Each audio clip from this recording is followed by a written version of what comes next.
Hello and welcome to this Play Better Chess video. Today we have some chess tips to improve your game. So I'm going to review a game played by Bobby Fischer, which you can always improve your chess game by studying games of Bobby Fischer. And he's playing against Tigran Petrosian, both were former world chess champions. So this is a candidates match from 1971, and this win and others led to Bobby Fischer playing in the 1972 World Chess Championship and winning against Boris Spassky.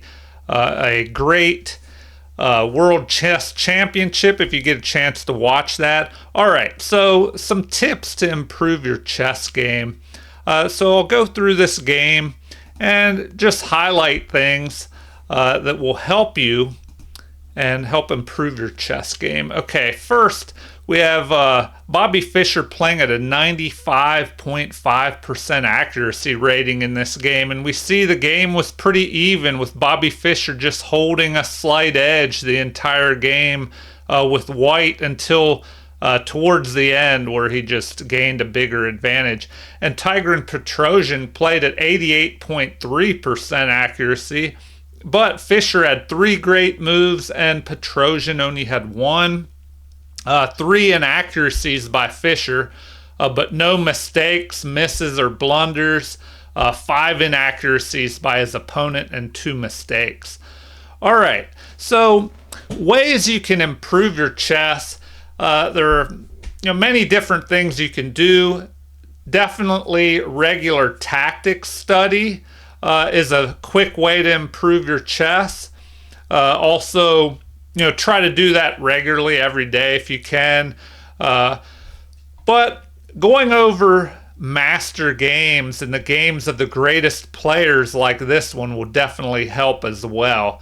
So let me turn on the analysis and we can take a look at what the computer says as we go along, and I'll highlight things as they happen here. So Fischer was known to play e4 in the opening, and I recommend for beginners, usually a good way to start is with e4. Bobby Fischer used to call this move best by test, saying it was the best opening move.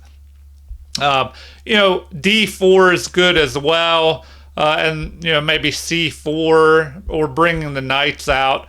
But this move usually leads to a more open position where you have more tactics, more freedom for your pieces to maneuver and attack. So it's good to play E4 when you're starting out to improve your tactical ability. So Fischer plays E4, and we have C5, the Sicilian defense, a counterattack here on the other side of the board. So, why is this a good move?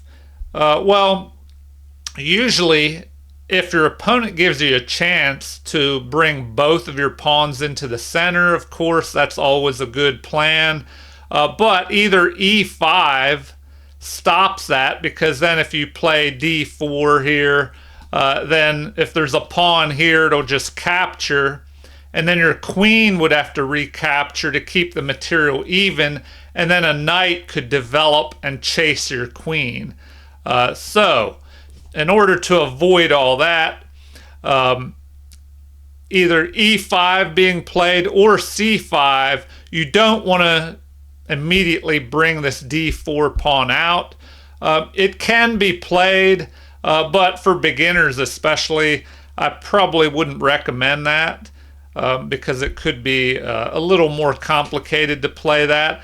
So Fischer plays a great move here, developing a knight early in the game and his kingside knight, which gets him one step closer to castling.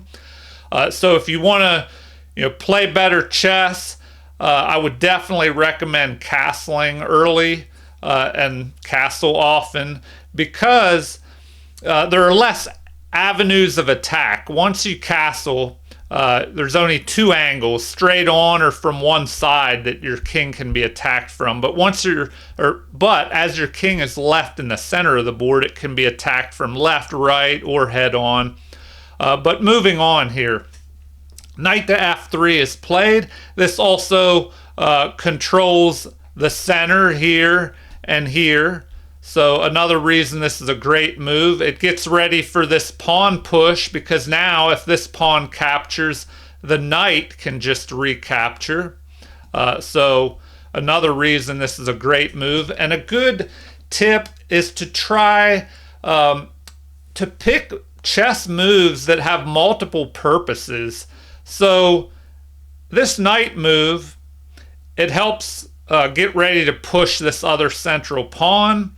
It controls two valuable squares in the center of the board, the most valuable real estate on the board, unless there's an attack going on against the one of the kings, then that area might become more important.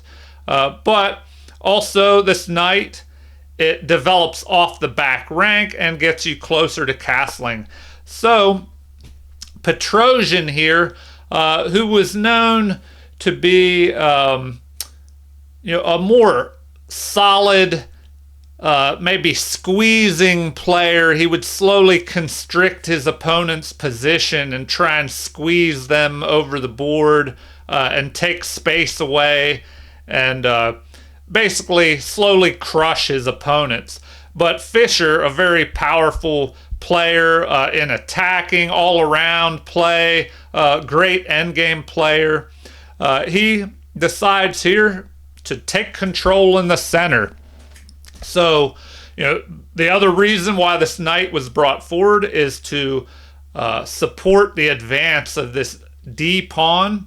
And now, once your opponent, if in your own games, if your opponent gets both of these pawns in the center, it's usually a good idea to knock them out if you can. So immediately this pawn is captured.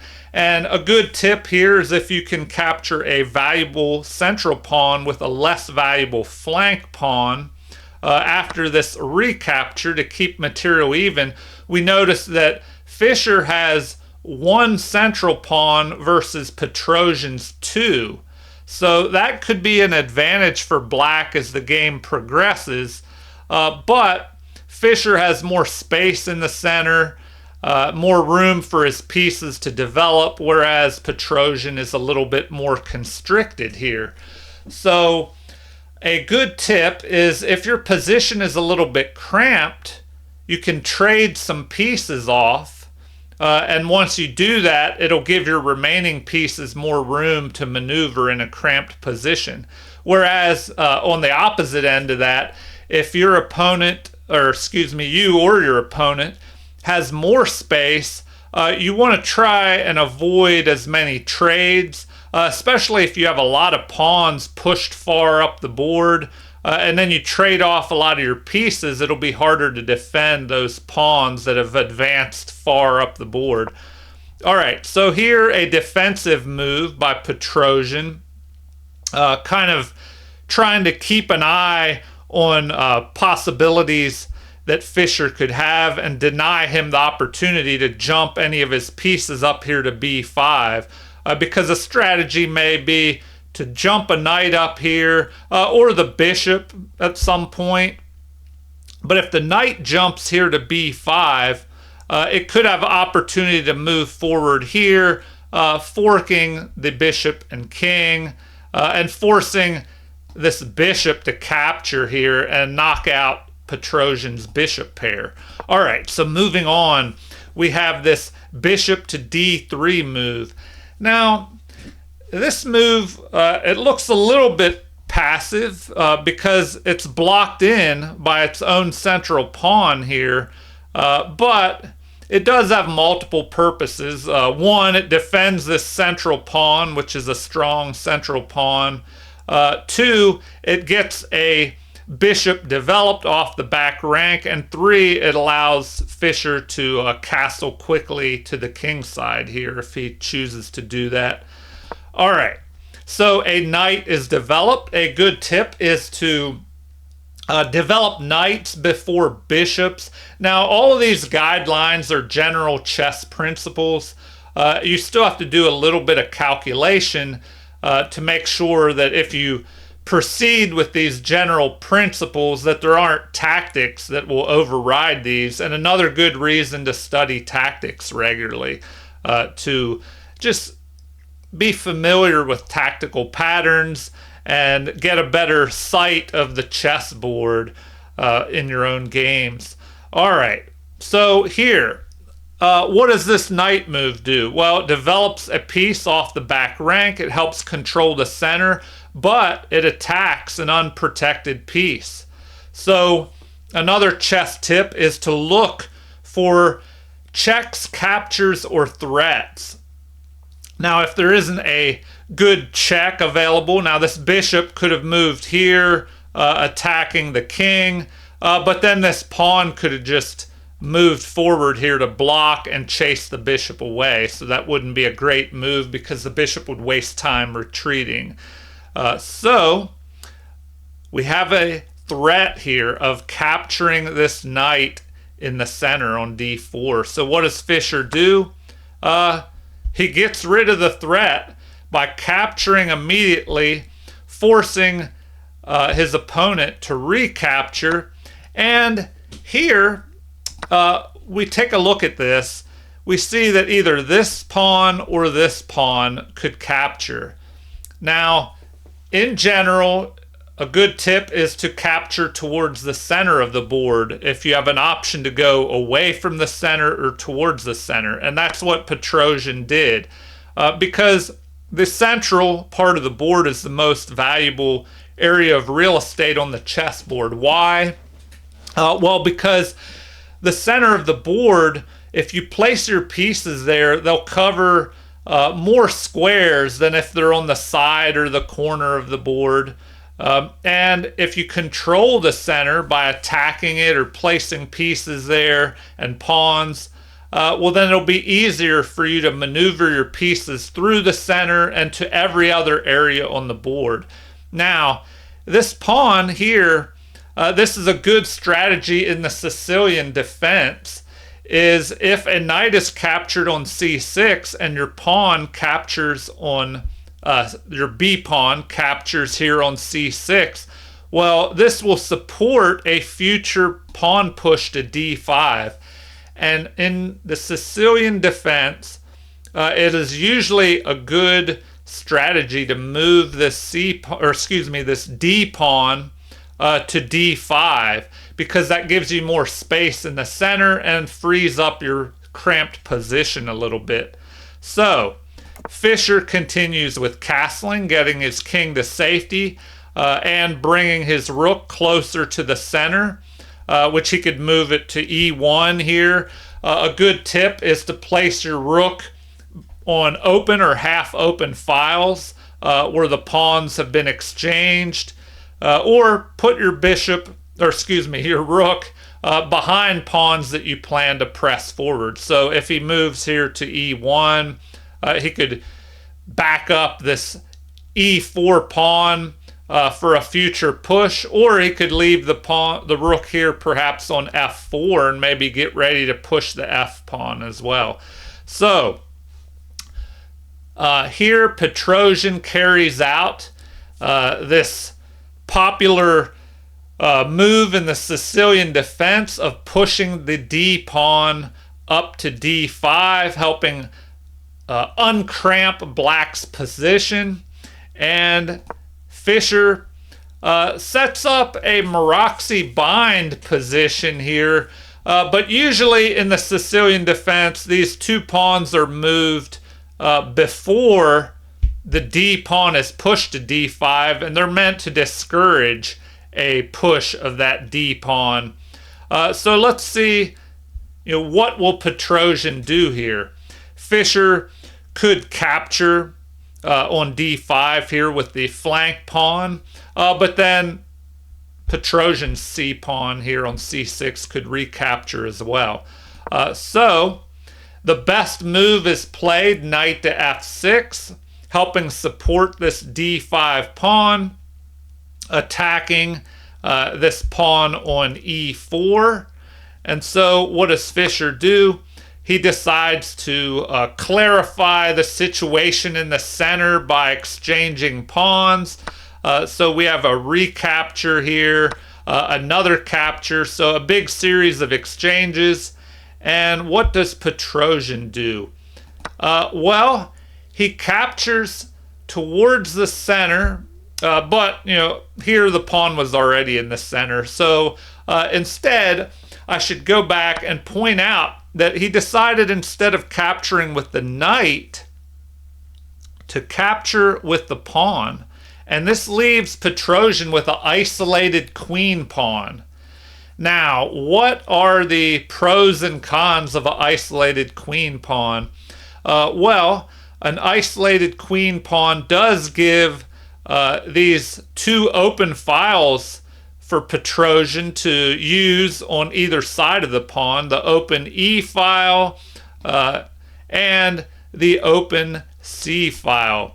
So maybe rooks or the queen could land on these open files and try and use them to infiltrate into Fischer's position.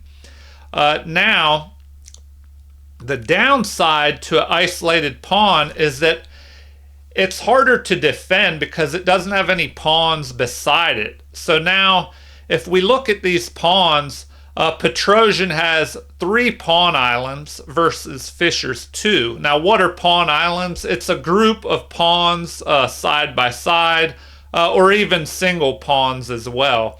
So Fischer has 1 pawn island here, these 2 pawns side by side, and a pawn island over here. And Petrosian has 1 pawn island of 3 pawns, and then 2 isolated pawns. And isolated pawns can become targets, especially as pieces are exchanged, because there's less pieces to protect these weak isolated pawns. So Petrosian wants to avoid piece trades and try and get an attack going.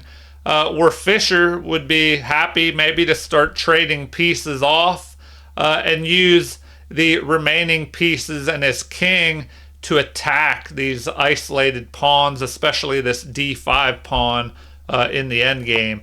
So Fischer immediately jumps forward with a knight, the best move, attacking the pawn, which is protected by the queen and the knight at the moment.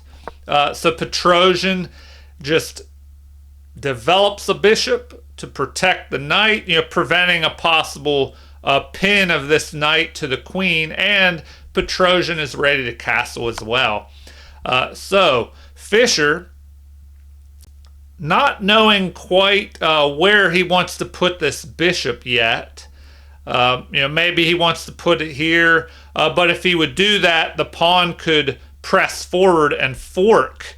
So this would be a bad move here, because the pawn could press forward,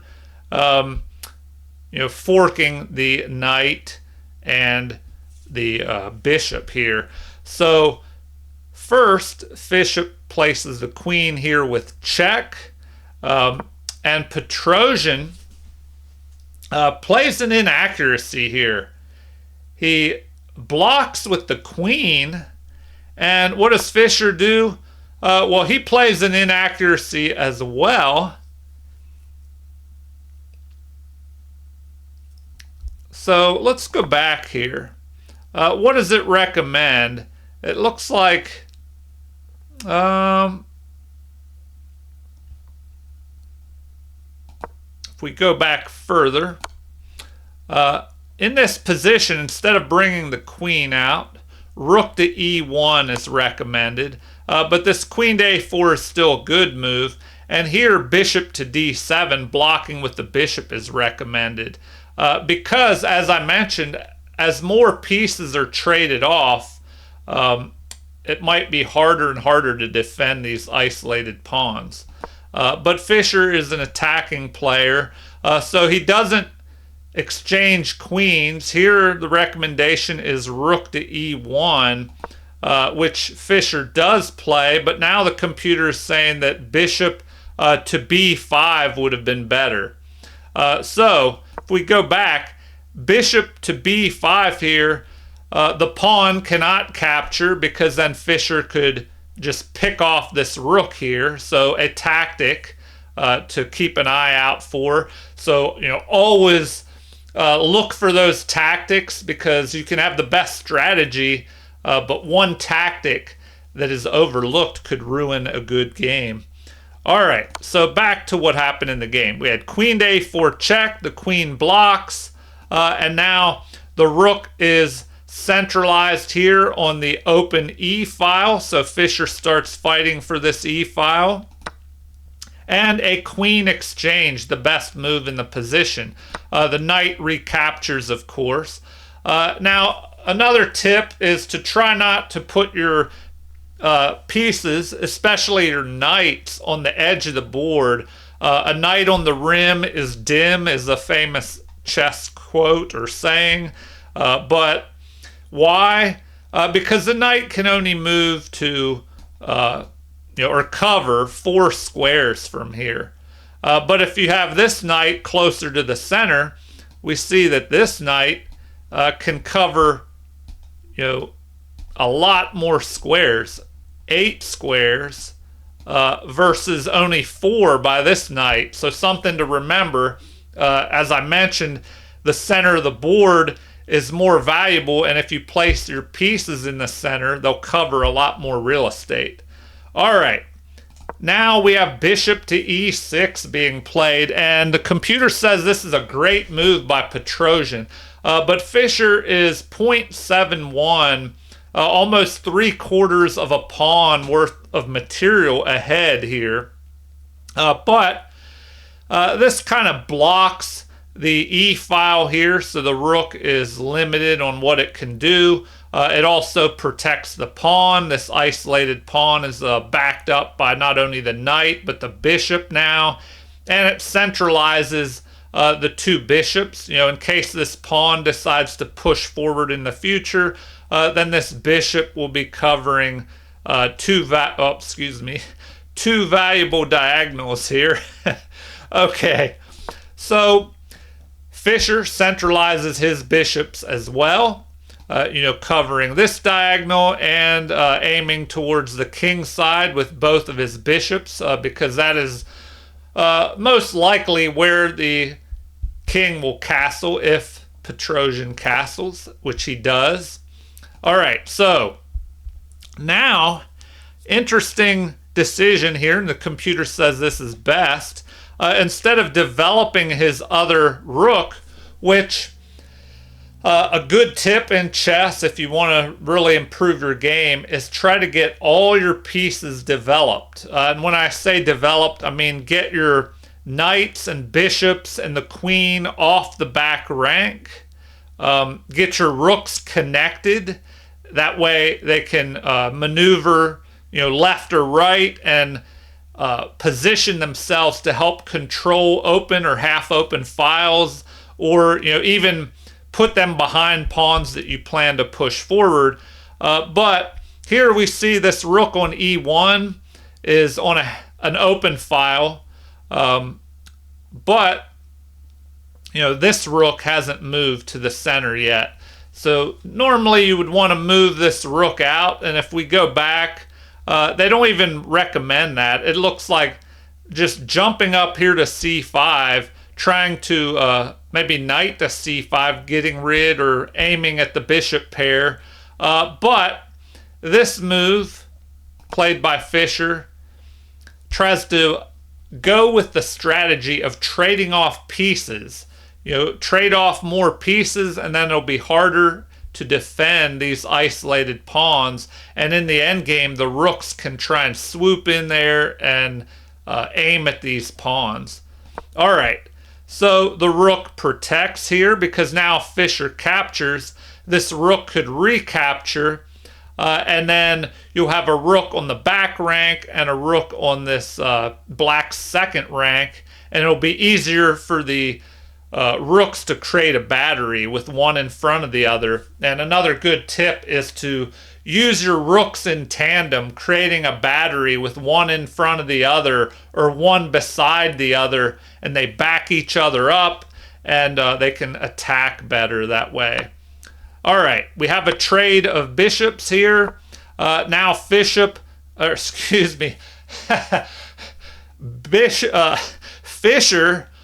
after the bishop trade, pushes a pawn, and this is another good chess tip here. In an endgame where you have a pawn majority, especially on the queen side like this, it's usually good to push the unopposed pawn, and by unopposed pawn, I mean the pawn, if we go back here, we have one pawn on A1 here with another pawn of his opponents on A6 in front of it. So these two pawns are opposing each other, but there is no pawn opposing this white pawn on B2. So it's usually good to push that forward, and maybe these two would trade off in the future, and then Fisher will be left with this passed pawn with no pawn in front of it to stop it, and it can start running up the board trying to promote, and the only way to stop it is with pieces. And they'll have to, kind of use their valuable time blocking a pawn instead of counterattacking. All right. The king moves to the center. Another good chess tip is to activate your king, especially once the queens are off the board, but activate your king in the endgame, because as there are less and less pieces in the endgame, if you can get that king out there to help your pieces, that's one more attacking or defending piece to help your army. All right. Fisher uses this pawn on B4 to guard the knight and create an outpost for this knight. Another great strategy is to place your knight on an outpost square where especially no pawns can attack it.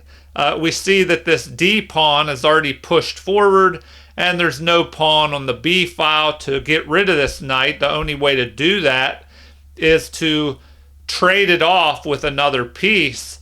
So Petrosian, who had a bishop under attack, backs up here, and now this is another good strategy and tip, is place your bishop on a square that covers the squares that your knight could jump, or your opponent's knight could jump forward to.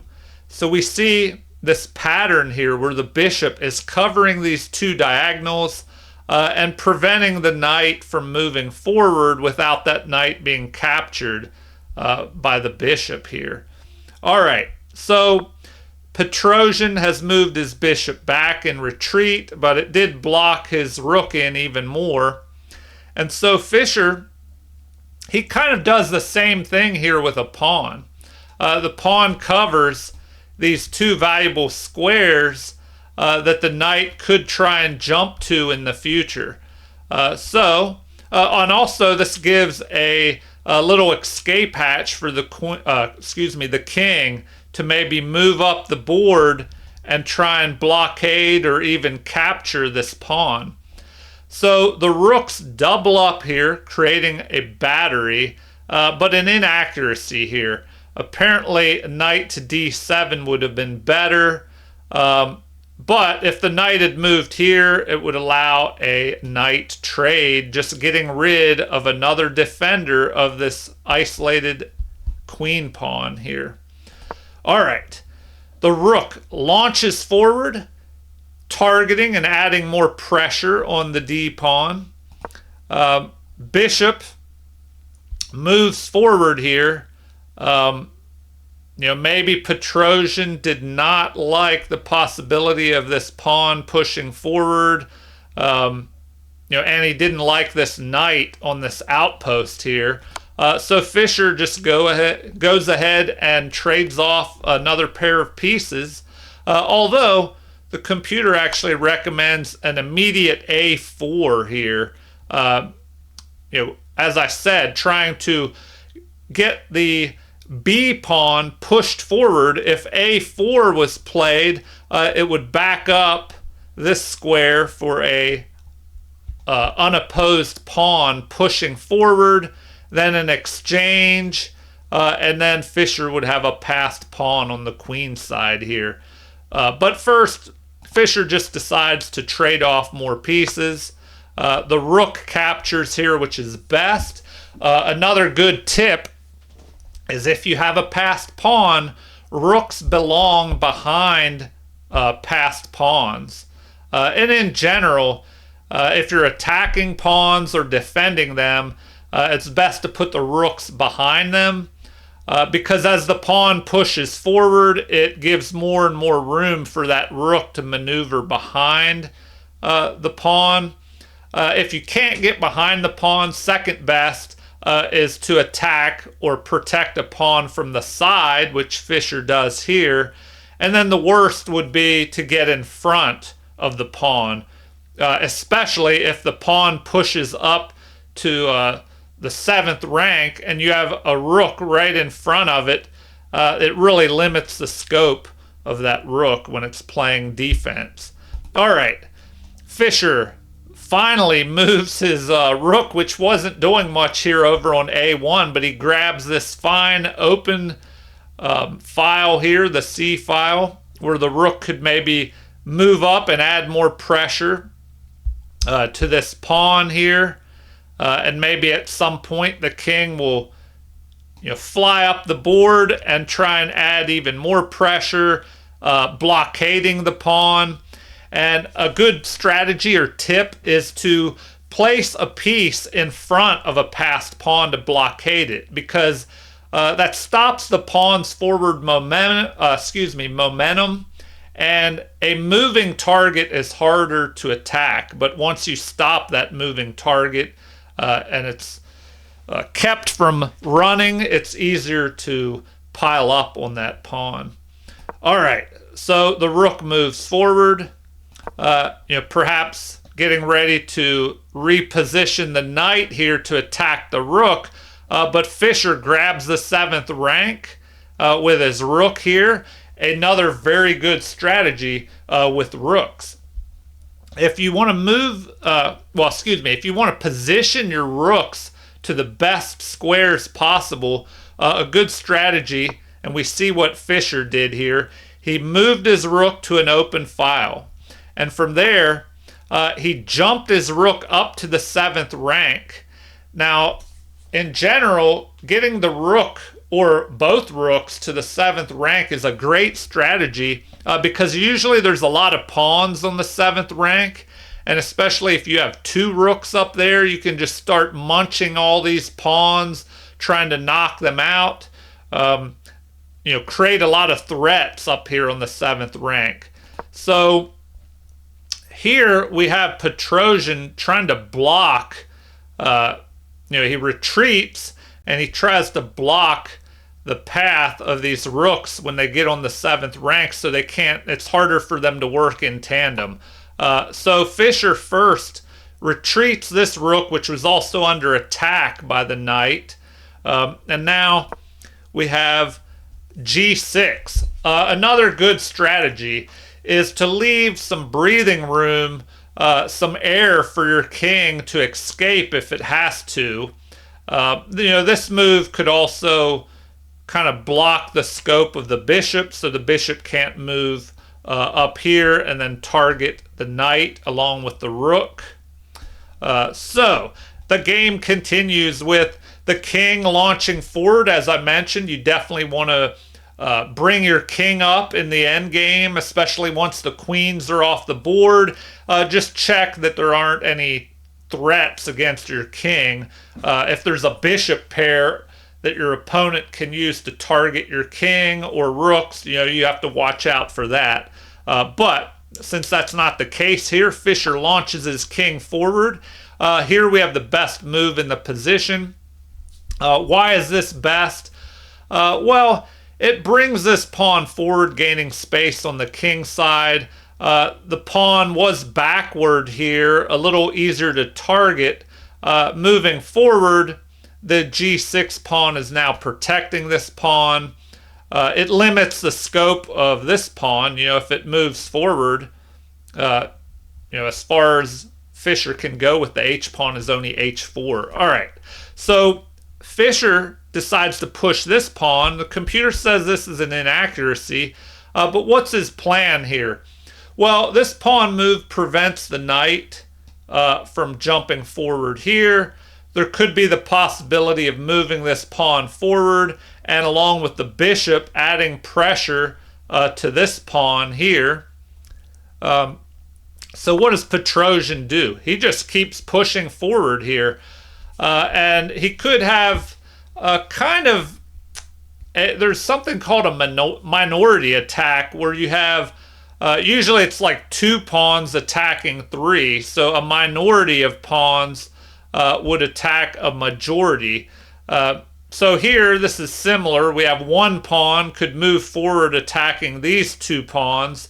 And if this pawn moves forward, Fischer could capture, but then his pawns on the king side would be kind of wrecked. He could move forward, but then he's a little cramped because this h-pawn has gained more space, pushing all the way up to h3.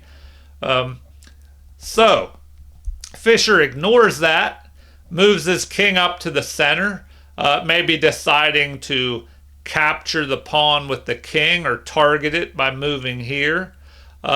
Now we have f5. Petrosian decides to prevent Fischer from moving up here and then going after this pawn.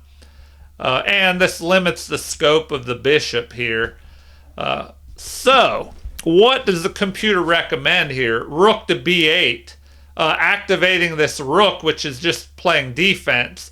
If this bishop would capture, well, that can't even be done at the moment because of this rook here guarding that. So Fischer, can't go after this pawn anymore, so he heads to the center to put more pressure on this pawn here. All right, the game continues with the isolated queen pawn finally pushing forward here.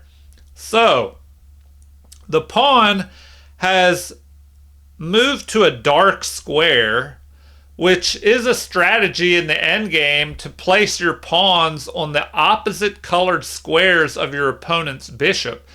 Because as we see, this bishop is targeting this pawn. It's lined up on these pawns. Now, there is an exception where you can have the pawns on the same square as the bishop as long as they're well protected. Then you limit the scope of the bishop.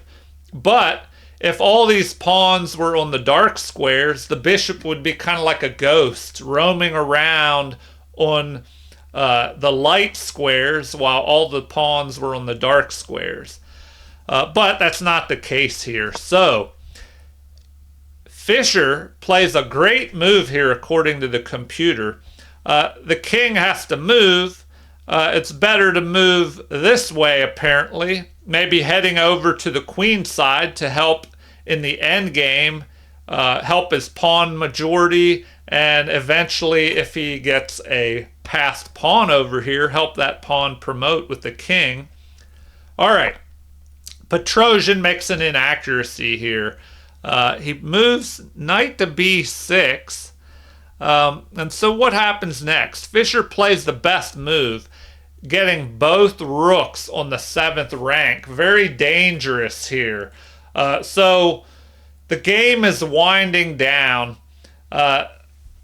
If you get both rooks on the 7th rank and they're unopposed, they can be very dangerous, as we'll find out here.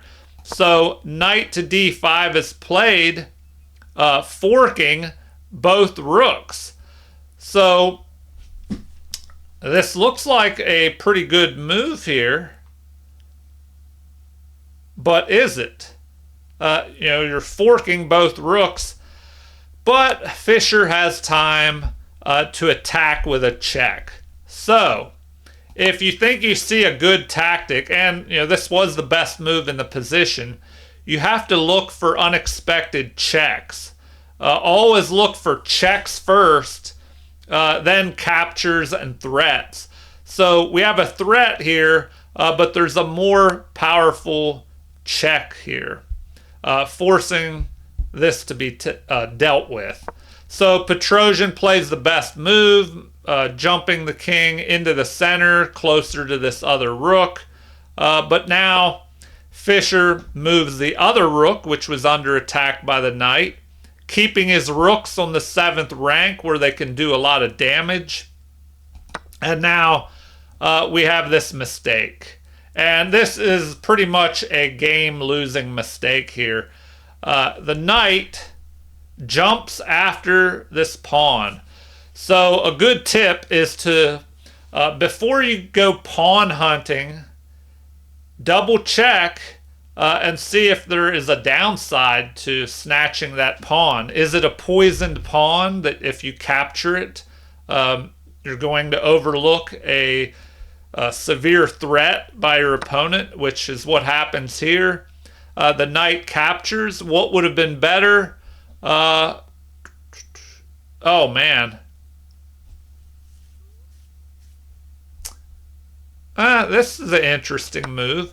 Computer recommends rook to b8, because if this rook would capture, then the king could capture the other rook and keep material even, and get out of this bind where the king is just trapped on the back rank here.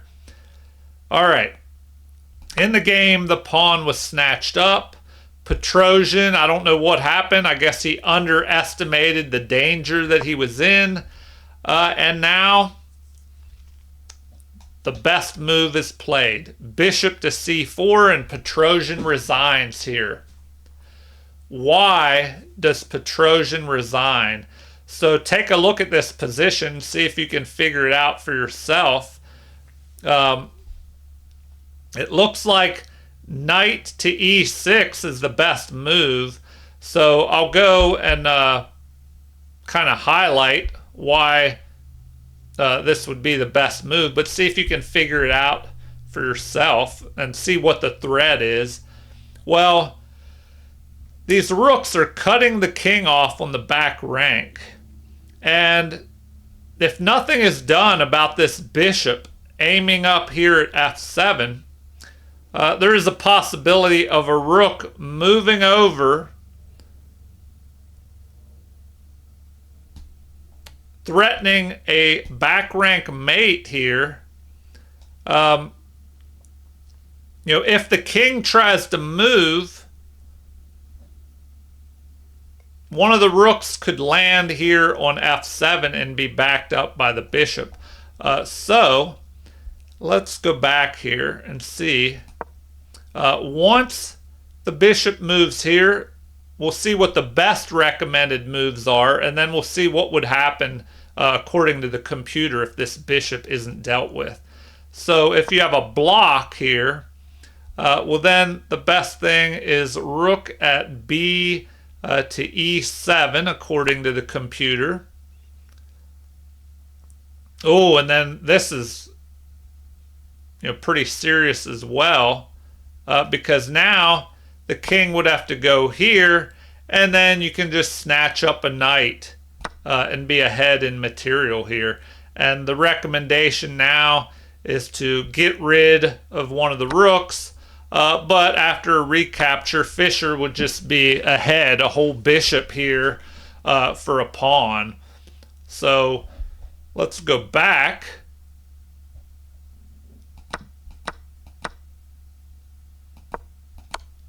And see what would happen, if this knight is not blocking here or giving itself up.